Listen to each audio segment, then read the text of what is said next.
a consolar todos os que choram, e a pôr sobre os que em Sião estão de luto uma coroa em vez de cinzas, óleo de alegria em vez de pranto, vestes de louvor em vez de espírito angustiado, a fim de que se chamem carvalhos de justiça, plantados pelo Senhor para a sua glória. Edificarão os lugares antigamente assolados, restaurarão os de antes destruídos, e renovarão as cidades arruinadas, destruídas de geração em geração. Estranhos se apresentarão e apacentarão os vossos rebanhos, estrangeiros serão os vossos lavradores e os vossos vinhateiros, mas vós sereis chamados sacerdotes do Senhor, e vos chamarão ministros de nosso Deus. Comereis as riquezas das nações, e na sua glória vos gloriareis. Em lugar da vergonha, da vossa vergonha, tereis dupla honra. Em lugar da afronta, exultareis na vossa herança. Por isso, na vossa terra possuireis o dobro, e tereis perpétua alegria. Porque eu, o Senhor, amo o juízo e odeio a iniquidade do roubo. Dar-lhes-ei fielmente a sua recompensa, e com eles farei aliança eterna. A sua posteridade será conhecida entre as nações, os seus descendentes no meio dos povos. Todos quantos os virem, os reconhecerão como família bendita do Senhor.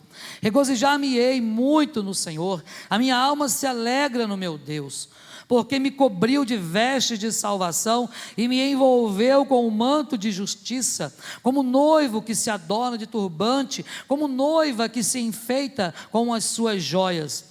Porque como a terra produz os seus renovos, e como o jardim faz brotar o que nele se semeia, assim o Senhor Deus fará brotar a justiça e o louvor perante todas as nações. Amém. Que o Senhor aplique esta palavra ao meu e ao seu coração nesta noite, em nome de Jesus.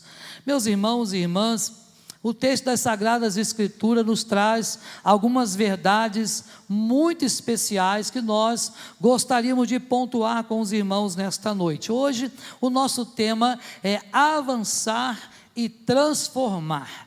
Esse é o tema que queremos compartilhar com os irmãos nesta noite. Avançar e transformar. Sabemos, meus irmãos e irmãs, que nem sempre vai ser possível, por exemplo, para aqueles que utilizam o seu veículo, carro ou moto talvez, sabemos que você não vai conseguir evitar, por exemplo, uma gasolina adulterada, não é verdade? Às vezes você coloca isso no seu carro e por vezes seu carro para e você não sabe nem se vai chegar. Aqueles que se arriscam por aqueles combustíveis mais baratos, via de regra, podem ter algumas surpresas. Mas quando você opta por aqueles postos mais confiáveis, por aquelas gasolinas ou aqueles combustíveis mais especiais, então apesar de você pagar um pouco mais caro, mas você terá um pouco mais de segurança. Mas o fato, meus irmãos e irmãs, é que não podemos esquecer que quanto mais qualidade, por exemplo, no combustível que você vai comprar, mais ele será custoso, não é isso? Mais será caro. E essa é a verdade que nós observamos. Bem, se nós trouxermos esta ideia para a igreja, vamos ver então que ser uma igreja abençoada, ser uma igreja boa, ser uma igreja de qualidade, também vai requerer pagar algum preço. Isto é necessário algum esforço.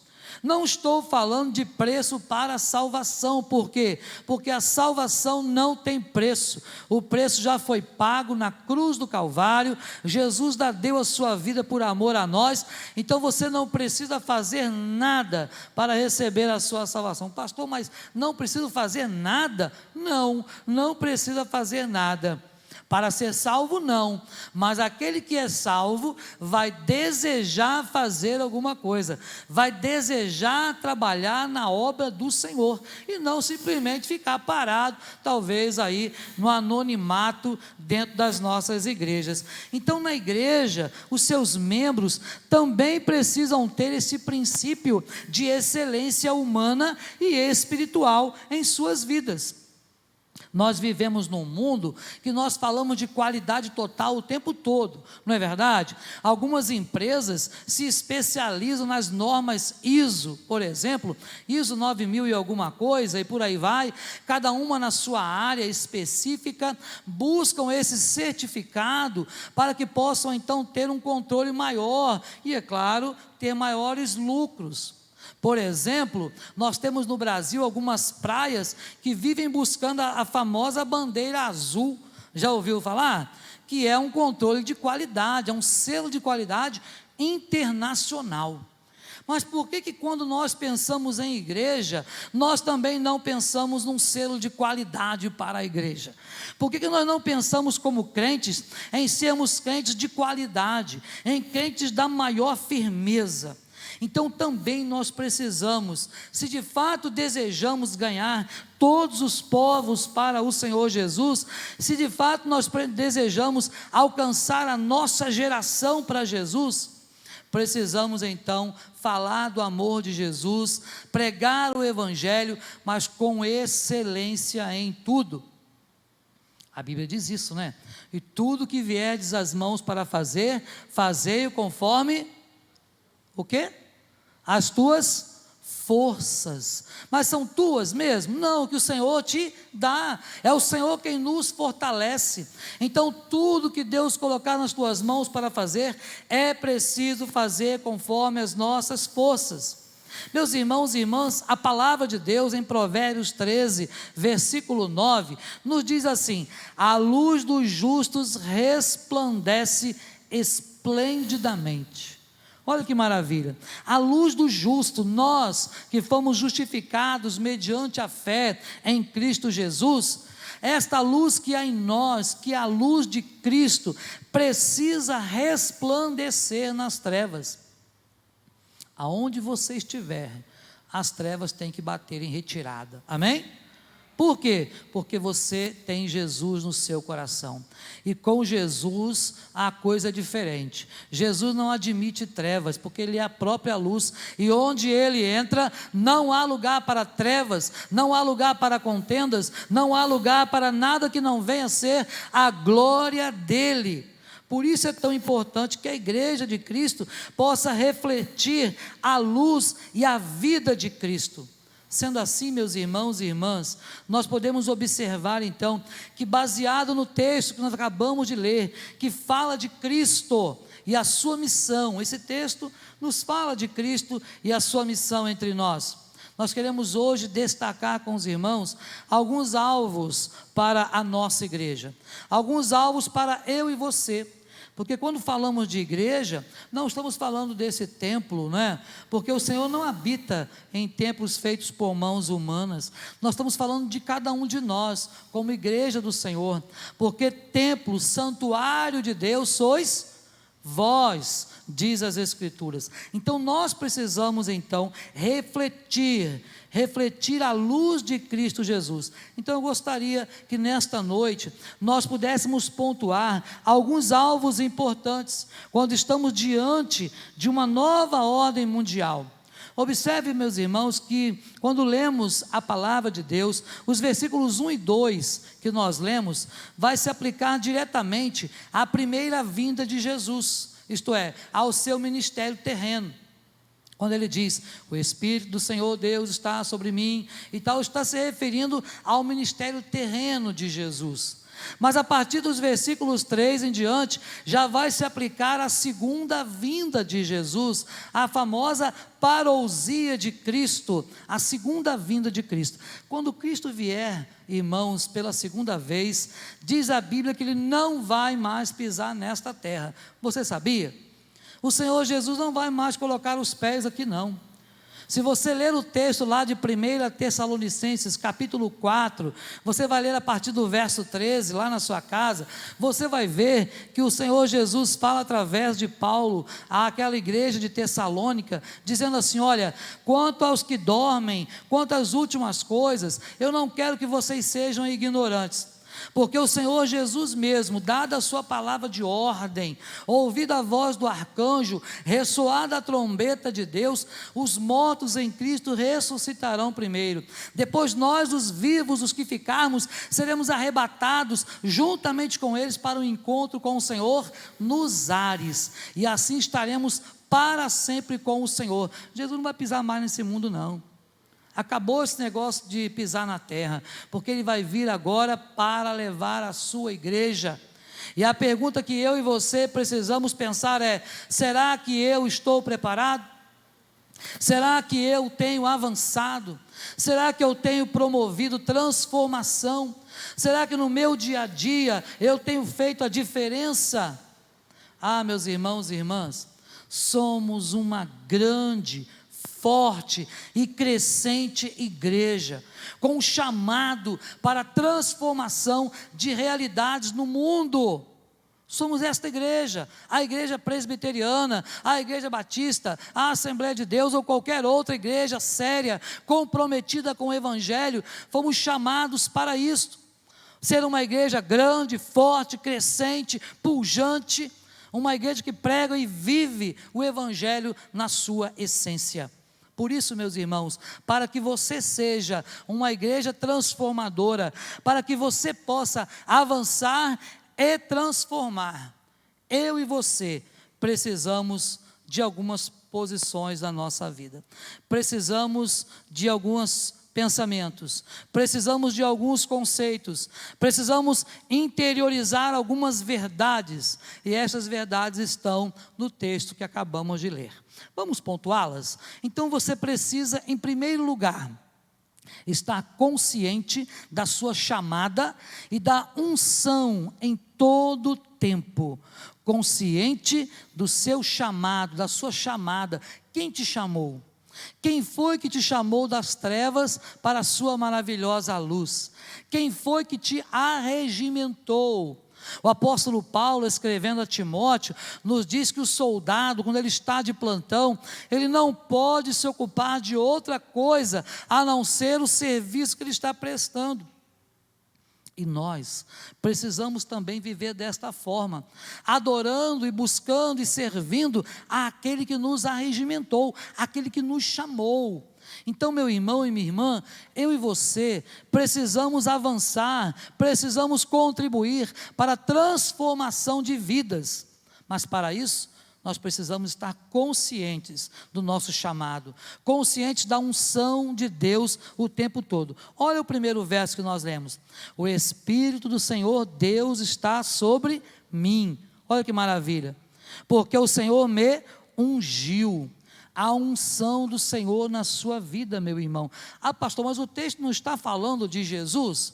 Sim, mas o texto bíblico serve para a nossa vida hoje, porque Jesus, enquanto homem aqui nesta terra, essas palavras foram ditas para o seu ministério terreno. Nós, eu e você, temos um ministério terreno aqui na cidade de Campos dos Goytacazes. Então nós também precisamos estar conscientes do nosso chamado, porque uma igreja que avança, uma igreja que transforma, é uma igreja que é consciente do seu chamado. Precisamos da unção do Senhor Jesus, precisamos, porque a missão da igreja, ela é espiritual.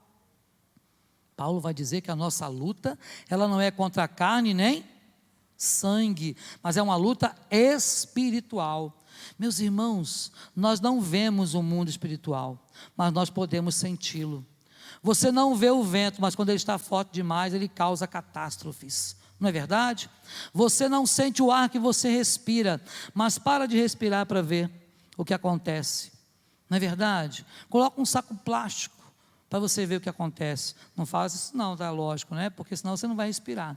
Mas o fato é que nós dependemos do ar, mas você não vê, mas você sente. E quando você enche o pulmão de ar, sente tão bem, não é?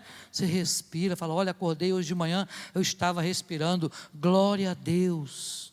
Ah, irmãos, precisamos de unção. Mas a unção de Deus, ela não é derramada em vaso quebrado. Por quê? Porque se o vaso estiver quebrado, vai embora o azeite, não é verdade? O azeite na Bíblia representa a unção. Lembra lá o óleo que desce sobre a barba de Arão, fala da unção de Deus na nossa vida. Nós precisamos ser conscientes da unção de Deus sobre a sua vida e sobre a minha vida. Meus irmãos, Deus nos ungiu em todo tempo. Isso precisa estar na sua mente, no seu coração, para não desistir, para não desanimar, para vencer os desânimos, para vencer as críticas, para vencer as adversidades, as dificuldades, para atravessar os vales, para buscar sim sempre a direção do Senhor para a sua vida. Deus tem direção, Ele é a própria direção, Ele é o caminho, mas nós precisamos da unção de Deus para seguir esse caminho.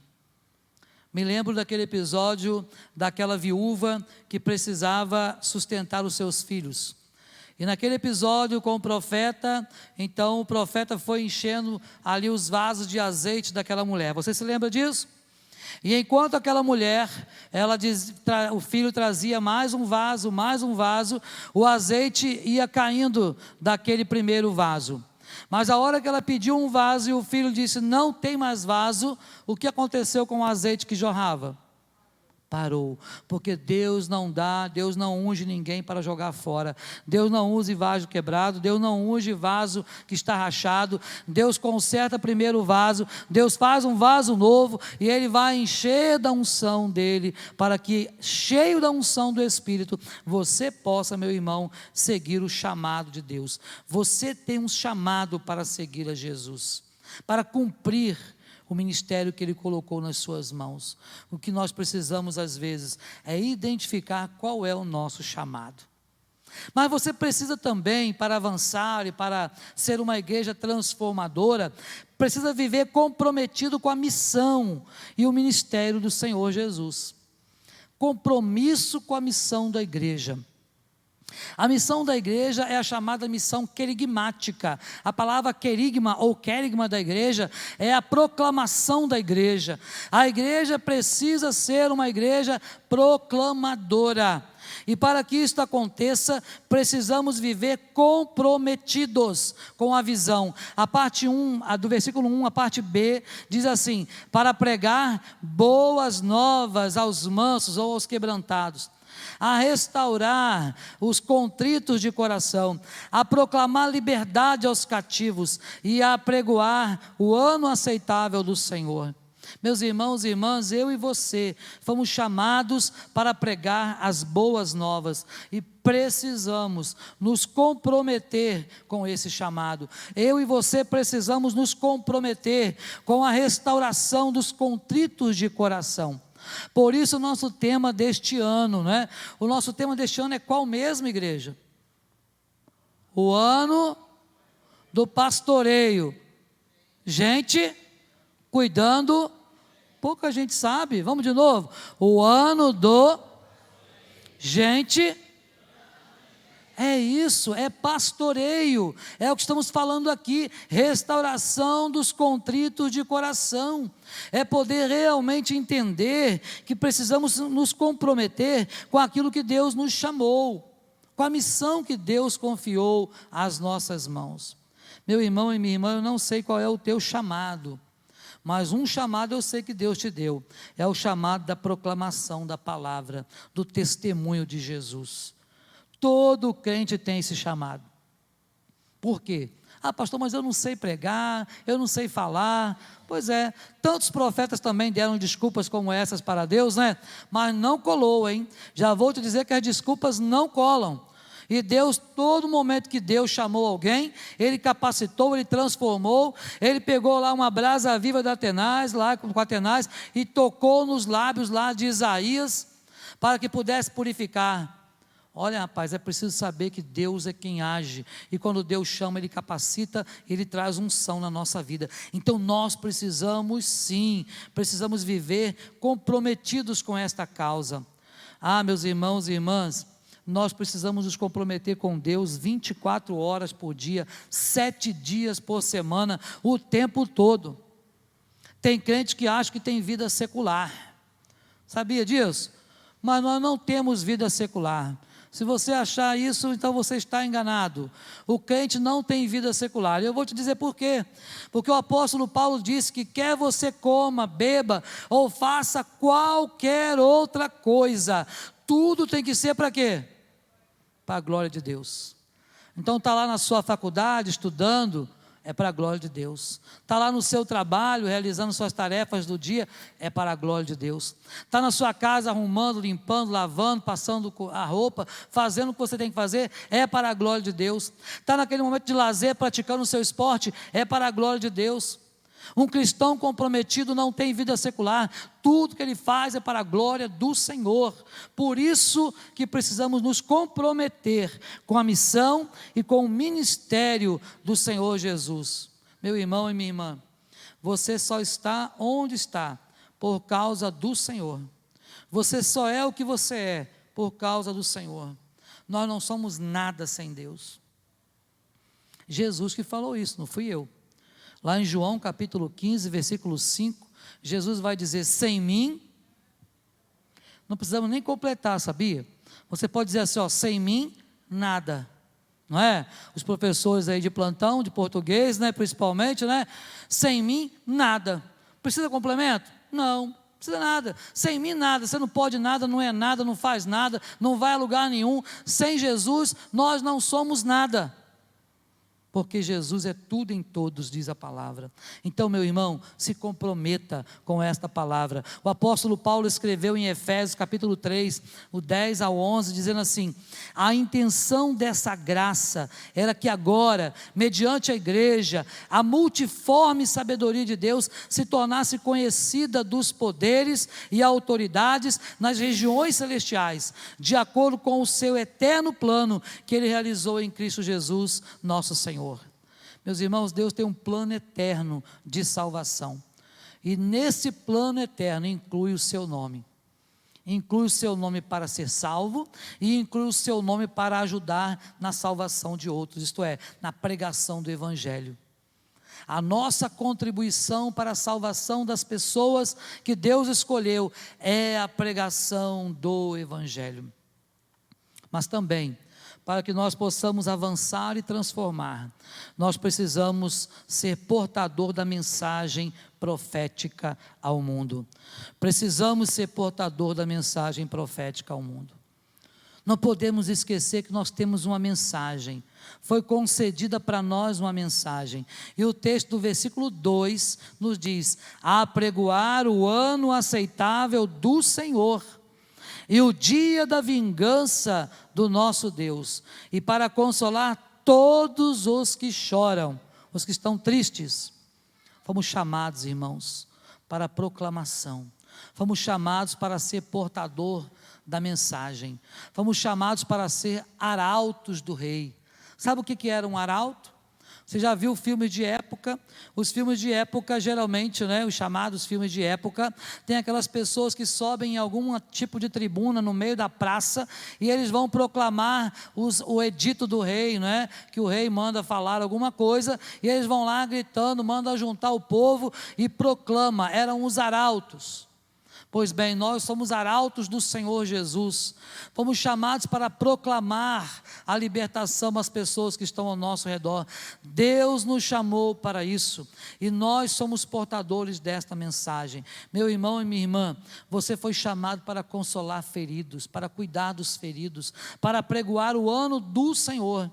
Sabe qual é o ano do Senhor hoje? 2023, porque é o ano que nós estamos. Agora é o ano aceitável do Senhor, hoje é o dia aceitável do Senhor. Então é preciso que eu e você nos comprometamos com a mensagem profética ao mundo, e isso a igreja não pode fazer com o poder da mente. Não é um negócio de psicografar, não tem nada a ver com isso. Nós precisamos ter boa vontade, nós precisamos ter coragem e intrepidez, mas principalmente unção do Espírito Santo, porque a mensagem já foi entregue e nós somos os portadores da mensagem do Senhor. Não é por força nem por violência, mas sim pela proclamação. A Bíblia diz que a fé vem pelo e ouvir a palavra de Deus. Precisamos pregar a palavra de Deus. Mas também, se você deseja avançar e transformar, ainda há uma outra coisa que você precisa viver, que é viver em evidência de adoração como estilo de vida. Somos adoradores do Senhor. A Bíblia diz que o Senhor procura adoradores que o adorem, não de qualquer maneira, não é verdade? Não da boca para fora, não com mentira, não com falsidade, não, mas que o adorem em espírito e em verdade. Meus irmãos, observe o versículo 3 que diz que nós fomos chamados pelo Senhor para pôr sobre os que em Sião estão de luto uma coroa em vez de cinzas, óleo de alegria em vez de pranto, vestes de louvor em vez de espírito angustiado, a fim de que se chamem carvalhos de justiça, plantados pelo Senhor para a sua glória. Ah, meu irmão e minha irmã, nós sim precisamos viver em evidência de adoração, não em evidência para as pessoas perceberem quem você é. Ah, eu sou o mais humilde dos servos. Não, para isso não precisa não, mas você tem que viver a evidência da adoração. As pessoas têm que olhar para você e falar assim: olha, eu vejo nele ou nela um verdadeiro adorador, uma verdadeira adoradora do Senhor, porque o Senhor tem procurado e muitas vezes não tem encontrado. Ah, meus irmãos, fomos feitos para o louvor da glória do Senhor. Você se lembra da primeira pergunta do breve catecismo? Quem se lembra? Qual o fim principal do homem? E a resposta é: glorificar a Deus e gozá-lo para sempre. O fim principal é a finalidade para o qual nós fomos criados. Fomos criados para o louvor da glória do Senhor. Note bem, meu irmão e minha irmã, isso precisa ser evidente na sua vida. Vestido de louvor, pode imaginar o que é isso? Vestido de louvor, vestes de louvor. As pessoas têm que olhar para nós e ver a paz do Senhor Jesus em nós. Esta paz que excede a todo entendimento tem que ser notória no nosso coração. Então, meu irmão e minha irmã, precisamos viver esta evidência da adoração na nossa vida. Mas ainda mais alguma coisa para nós pensarmos nesta noite. Também para que você seja uma igreja que avança, um crente que transforma outras vidas, precisamos ter um pensamento aberto e inclusivo para novas culturas, porque é real que nós vivemos num mundo globalizado.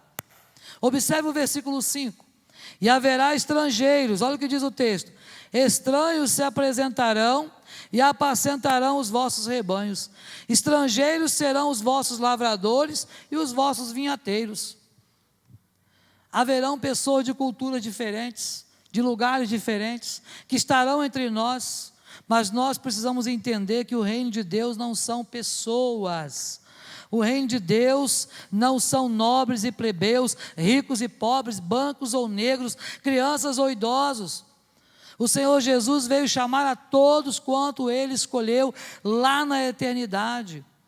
Sabe, nós precisamos ser os portadores dessas boas novas. Então, meu irmão e minha irmã, que tenhamos um pensamento aberto, inclusivo, isto é, deixando que outras pessoas possam fazer parte do povo da aliança. No passado, no Novo Testamento, nós observamos os ministérios de Pedro e Paulo. Pedro e Paulo tiveram ministérios semelhantes, porém diferentes, sabe? Porque Pedro, ele foi pregar primariamente aos judeus. Então o ministério de Pedro, ele começou pregando no meio dos judeus ali, falando do amor de Cristo, e suas mensagens chegou até lugares distantes, mas sempre para os judeus. Aí Paulo vem agora e vai falar um pouco diferente, porque Paulo começa a pregar para os gentios. Paulo começa a pregar para aqueles que não eram da linhagem, para aqueles que não eram considerados judeus, porque ele veio para pregar aos gentios, mas veio para pregar libertação aos gentios. Ah, meus irmãos e irmãs, observe, em todo tempo a igreja, ela precisa ser um lugar de inclusão, não só de inclusão social, mas um lugar de inclusão principalmente de pessoas sedentas, carentes, pessoas que precisam de cuidado, pessoas que precisam serem curadas, tratadas, pessoas que precisam de carinho, de atenção. Nós somos esse lugar. A igreja precisa ser um hospital. Um hospital. Mas um hospital completo. Não aquele hospital que só cuida de uma área específica. A igreja precisa ser um hospital que cuida de todas as áreas. Porque as pessoas vêm para cá e elas vêm com suas mazelas, com suas lutas, com seus problemas, sabe, com o seu dia a dia. E quando elas chegam aqui, elas ouvem a palavra de Deus e a palavra tem que impactar esses corações. Elas chegam aqui, elas olham para os crentes, elas são recebidas por vocês e elas precisam entender que esse lugar é o lugar que ela foi chamada por Deus para ser abençoada. Meus irmãos e irmãs, precisamos sim ter um pensamento aberto e inclusivo, para que outras vidas possam se achegar a nós. Nós não somos uma igreja de elite, não é? Nem de nobres. Uma vez ouvi de uma igreja essa expressão: não, você foi lá na igreja dos barões. Naquela época que aquela nota tinha lá o desenho do barão, não é? Quem é novinho igual eu sabe o que eu estou falando, né? A nota do barão. E aí, naquela época, a igreja foi considerada a igreja dos barões, porque lá só tinha aquele povo, que tinha pouco recurso, né? Bastante recurso. E as pessoas olhavam assim, estigmatizavam: eu não vou lá não.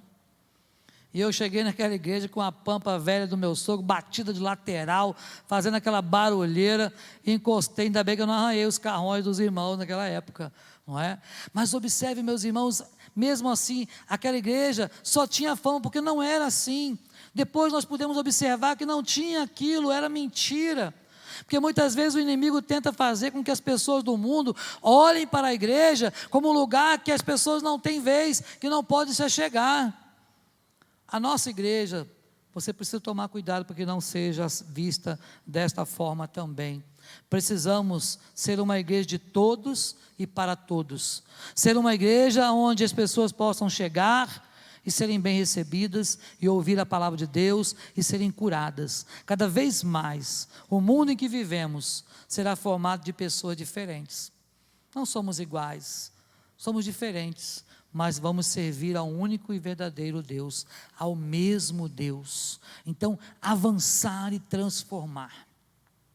Mas você precisa ainda desejar crescer. Tem gente que já parou de desejar alguma coisa, né? E aí eu me lembro das palavras que meu pai de vez em quando fala. Quando eu falo para ele: pai, vamos fazer uma reforma aqui nessa casa. Ele já vai fazendo 80 anos aí o ano que vem, esse ano. E aí ele fala assim: não, eu estou velho, vou reformar a casa para quê? 80 anos, vou reformar a casa para quê? Para o senhor morar. Se o senhor viver mais 5, mais 10, não sei quanto, o senhor vai viver com mais conforto. Mexer com isso mais não, deixa assim mesmo. O telhado vai cair na cabeça qualquer hora dessa. Sabe?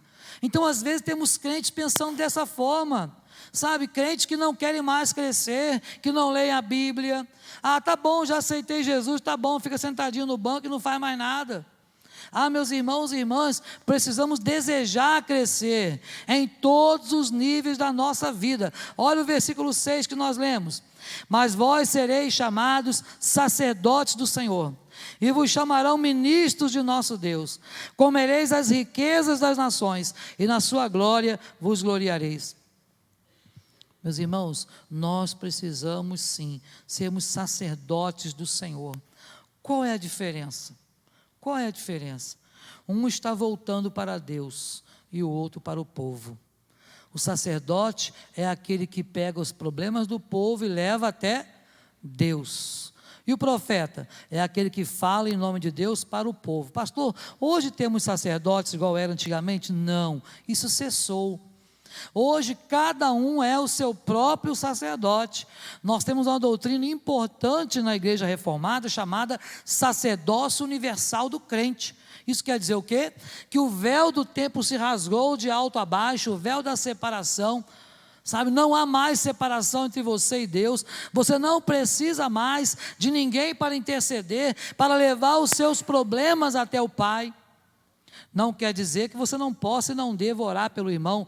Pode e deve. Não quer dizer que você não deva compartilhar os seus problemas com os irmãos. Pode e deve. Orar uns pelos outros. Mas, Se isso não tiver condição de ser feito, você pode dobrar os seus joelhos e falar diretamente ao Pai. Deus não está recebendo mensagem do WhatsApp. Deus não recebe mensagem de mensagem. Não. Deus recebe a sua oração. É quando você dobra o seu joelho ou senta na beira da sua cama e você começa a falar com o Pai, e a Bíblia diz que o teu Deus que vem em secreto vai te abençoar. Somos sacerdotes de Deus, mas também somos ministros para o povo, para ministrar a palavra, para falar do amor de Deus para as pessoas. Meus irmãos, da mesma forma que o dom de evangelista é de alguns, porém todos devem evangelizar.